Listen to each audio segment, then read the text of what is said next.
So the way that I draw my kind of thing to help count, I find the arrow and then I just write the elements that I have. So I have Al, I have O, H, and Cl. So I just do it right there, and then I kind of keep track on my reactant side and my product side. So let's take our initial inventory. So I have 1 aluminum. I have 3 oxygens. So when something's in the parentheses, the number on the outside of the parentheses applies to both components. So I have 3 oxygens. Hydrogens in this example are a little tricky because hydrogens, there's hydrogen here in the aluminum hydroxide as well as the hydrochloric acid. So right now I have 4 hydrogens. So I have 3 here plus this 1. And I have 1 chlorine. On the product side, I have 1 aluminum, 3 chlorines, 2 hydrogens, and 1 oxygen. So right now, this reaction looks like aluminum is the only thing balanced. Now, because hydrogen was in multiple things, I would probably skip hydrogen to start with. I would start with either oxygen or chlorine. I'm going to pick chlorine just because, but you could have started with oxygen as well, or you could actually start with hydrogen if you wanted to. If you start with hydrogen, you're just going to have more steps. So I'm going to put a 3 in front of the hydrochloric acid. Just going to change my quantity of chlorine as well as my quantity of hydrogen. So this is the part that's a little bit tricky that people kind of get messed up with. We now have 6 hydrogens. So there's 3 from the aluminum hydroxide plus 3 from the hydrochloric acid. So now my chlorine is balanced, but nothing else is balanced. So I'd probably do oxygen next. So I'm going to put a 3 in front of my water. So that will change my oxygen to 3 and my hydrogen to 6. And I now have a balanced chemical equation.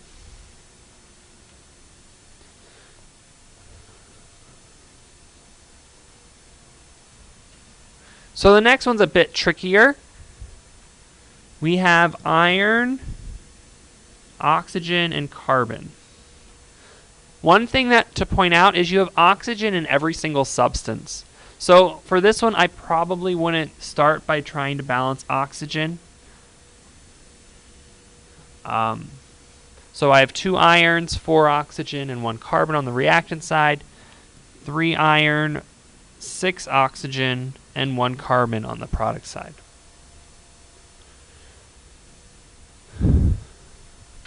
So let's not start with oxygen, so that leaves iron.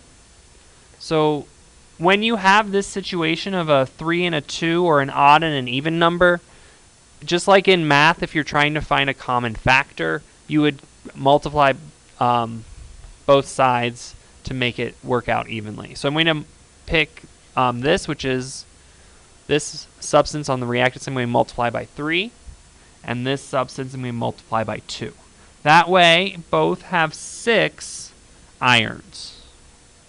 Because if I didn't do that, there's no way for me to get 3. You can never multiply by a fraction. It has to be a whole number. So I now have 3 times 3, which is 9, plus 1, which is 10 oxygen. And then 2 times 4, which is 8, plus 2 oxygen is 10. So I actually balanced it with that. Sometimes that happens. Okay, so why don't you try the next one on your own? So this was my initial inventory. Iron right now is unbalanced. So in order to try to balance iron, what I'm going to do is I'm going to put a 2 in front of the iron 2 oxide, which balances iron.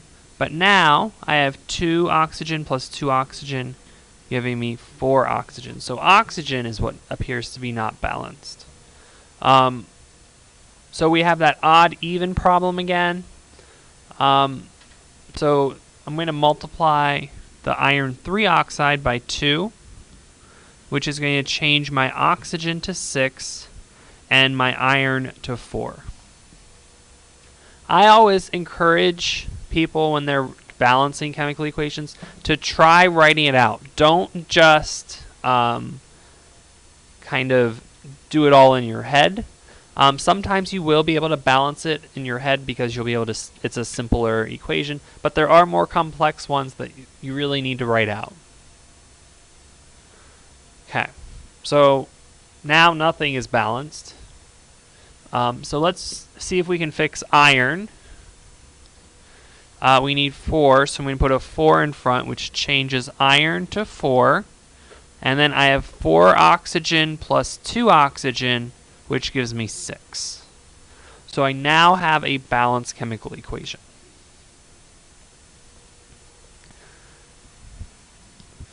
The next problem is a very specific type of problem. When we start talking about reaction types, it'll be one we talk about a lot. So we have 3 things. We have carbon, hydrogen, and oxygen. On the product side, you'll have 1 carbon, 2 hydrogen, and 3 oxygen.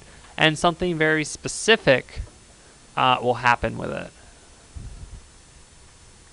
So right away, something to point out, you'll notice there's oxygen in almost everything that we're working with in this substance. So oxygen we're going to kind of leave. The nice thing when you have the same element in multiple compounds, it usually ends up working out as you balance everything else. You could pick carbon, you could pick hydrogen, either would work. Let's try carbon. So if I put a 6 in front of carbon dioxide, that gives me 6 carbons. I now have 12 oxygens. 6 times 2 is 12 from the carbon dioxide. And then plus 1 from the water, which gives me 13. Okay. Oops, I crossed off the wrong thing. I meant that for oxygen. I have 13 oxygen. Now, let's try to balance hydrogen. Hydrogen, I'm going to put a 3 in front of it. 3 times 2 is 6 hydrogens. But now I have 12 oxygens from the carbon dioxide plus 15, or plus 3 gives me 15. Now I'm running into this kind of odd even problem. I have 15 oxygens on the product side, but only 2 on the reactant side. This is a common thing that comes up with this type of equation. Sometimes you have this odd even problem. The easiest way to solve it is by putting a 2 in front of this organic substance. So it's going to kind of change everything. So we now have 12 carbons and 12 hydrogens on the reactant side. So then what we're going to do, so I'm going to make this 6 to 12. So that gives me 12 carbons. And then I have 24 plus 3, which is 27 oxygens. And then hydrogens, I'm going to make this a 6, which gives me 12 hydrogens. And then I have 24 oxygens plus 6 oxygens, which gives me 30 oxygens. Having 30 oxygens may seem like a lot, but sometimes is needed. Now, if you have a coefficient of 30, something might be askew. So we can now easily balance this by putting a 15 in front of the oxygen to give us an overall count of 30. So why don't you try number 5 on your own? So I'm going to give you a hint to help you with number 5. Notice how there's PO4 on both sides, so that's phosphate and phosphate. Since you have the same thing on both sides, you can keep that together. So when you're writing out what you have. So we'll have calcium, oxygen, hydrogen, and then phosphate. So you can leave it together if it doesn't change. Now, if it goes from phosphate to hypophosphite, it's not the same thing. You cannot do this. This only works when you have the exact same thing on both sides. Okay. So to start, I have 1 calcium, I have 2 oxygens and 5 hydrogens, 1 phosphate. I have 3, 1, 2, 2. So right off the bat, nothing's balanced. We could start wherever. Let's start with phosphate. So if I put a 2 in front of phosphoric acid, that's going to give me 2 phosphates, but it's also going to impact the quantity of hydrogen. So I now have 2 times 3, which is 6, plus 2, which is 8. So phosphates appear to be balanced, but that's really it. So let's try calcium. So I picked phosphate and calcium because they were in one thing on both sides. They're not in multiple things. So I'm going to put a 3 in front of calcium hydroxide, which is going to give me 3 calciums, but it's also going to change the quantity of both the oxygen and the hydrogen.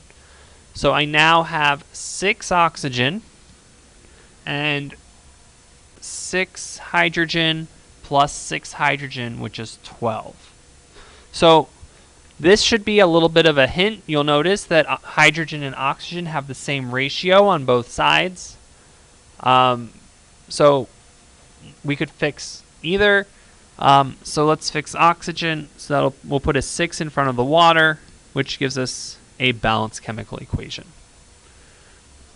When we're writing out an equation, if you ended up getting, like 6, 4, 12, and 2, you want it to be simplified.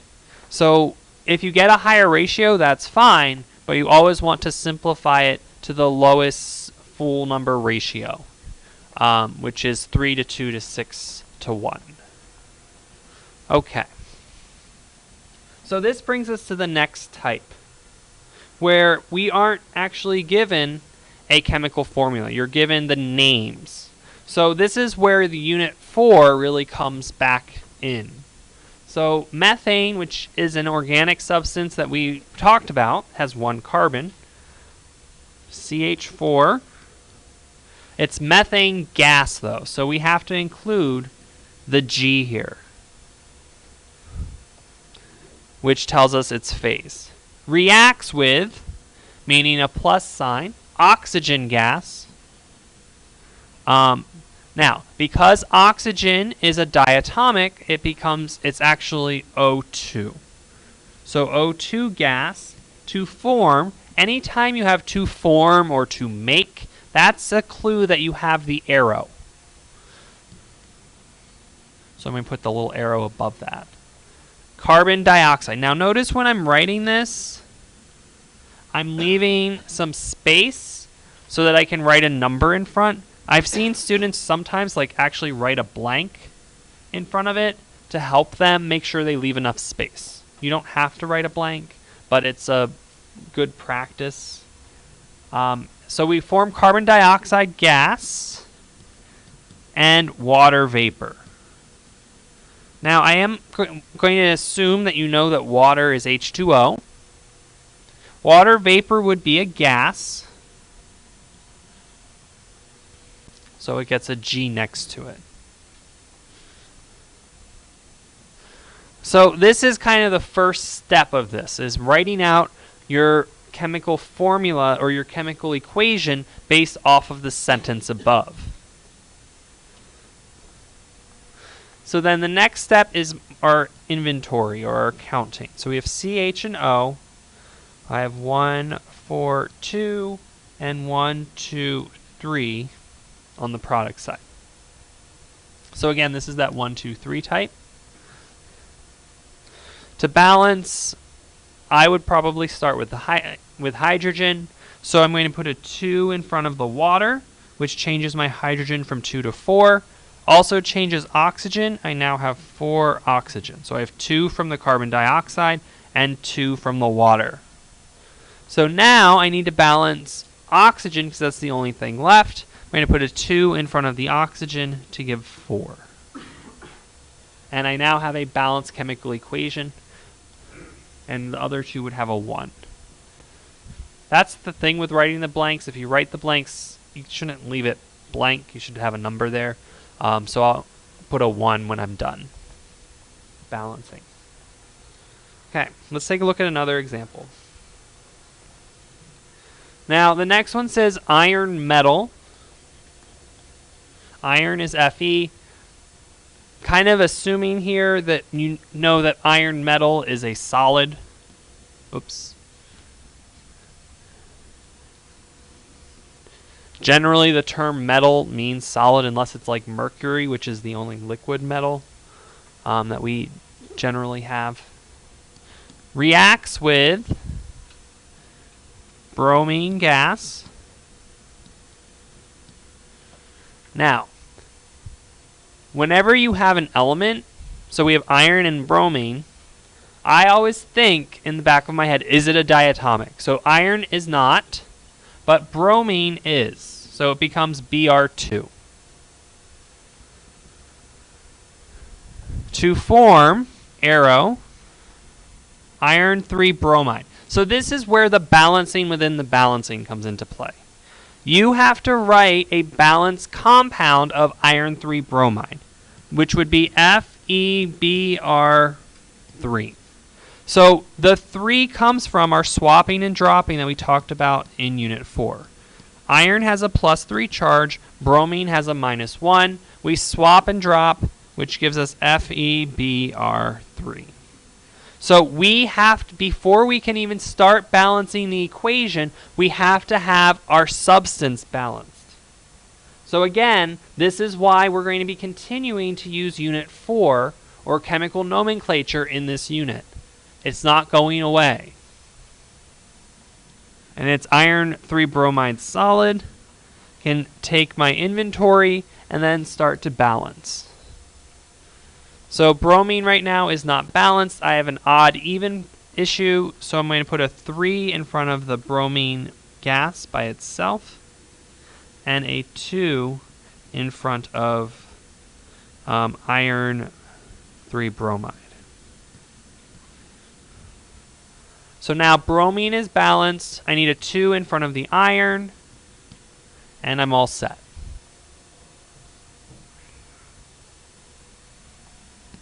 Try the next one on your own. So this is what you should have ended up with for number 8. Notice hydrogen peroxide solution. So that word solution is a hint that it's aqueous. Most often when we are working with a chemical equation, we're working with aqueous substances, not liquids. Water, it didn't say a liquid. Water is something that's always a pure liquid. And then oxygen, which we know is a gas. So you should have 2, 2, and 1.